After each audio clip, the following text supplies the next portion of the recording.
Hello again.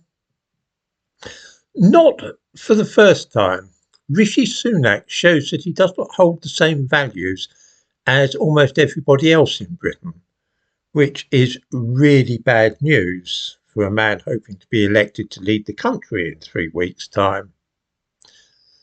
After rushing off halfway through the ceremonies and events in Normandy so that he could be interviewed on television, he talked to the commemorations for D-Day as though it was some trifling civic event like opening a new shopping centre or something, and apologises to the interviewer because they overran. This really has caused many people, even Conservatives, in fact especially Conservatives, to be thoroughly disgusted with him. Was this television interview really more important in Rishi Sunak's list of priorities than D-Day? Apparently so.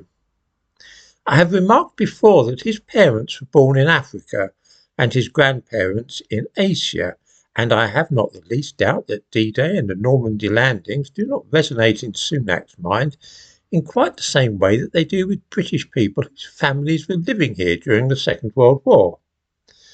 Young British people usually have grandfathers or great-grandfathers who actually fought in that war, perhaps even took part in the landings on the Normandy coast. Those events have a personal connection to them and their families, which is wholly lacking in the case of somebody like Rishi Sunak. How could he possibly understand what the war means to us? He made it clear that he found it all just another engagement which distracted him from the important business of talking to journalists and hustling for votes. What a ghastly man he is.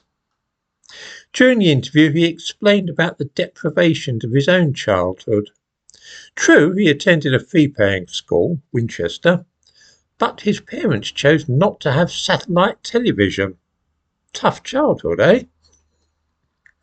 He and his wife are, by the way, richer than the king, being worth about £650 million between them. This really is the worst bunch of politicians I can ever remember in all my life, the ones that we currently have. In case I appear prejudiced against the Conservatives, I shall have a word or two to say tomorrow about Keir Starmer, who is, if that is possible, even worse than Rishi Sunak.